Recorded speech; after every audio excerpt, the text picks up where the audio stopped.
এবং অপর সলিউশনটা ঢালবার পর কি কালারে চেঞ্জ হচ্ছে সেটা লক্ষ্য করব। তাহলে ফার্স্টে প্রথম এই কন্টেনার থেকে কিছুটা এটার মধ্যে ঢালছি।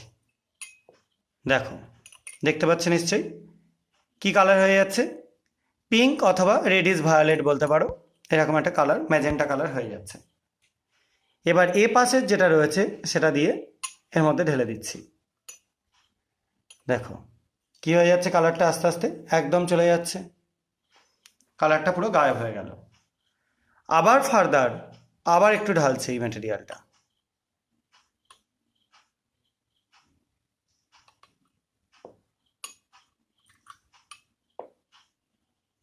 দেখো কালারটা কিছুক্ষণ থাকছে, আবার কেটে যাচ্ছে।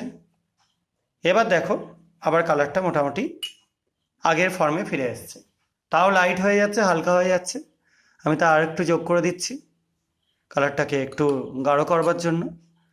এবার নিশ্চয়ই কারো বুঝতে অসুবিধা হচ্ছে না কালারটা।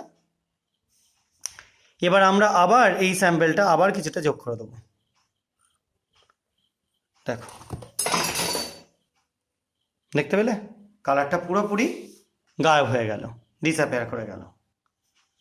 তো এই যে ব্যাপারটা আজকে ঘটলো, এটা যদি আবারও আমরা কন্টিনিউ করি, এটা যোগ করতে থাকি, আবার দেখো কালারটা আসবে। আবারও যদি এরকম কালারটা বেশ খানিকক্ষণ থাকবে না, স্টেবল করছে না, এবার দেখো স্টেবল করে গেছে, আবার এটা যোগ করে দিই, আবার কালারটা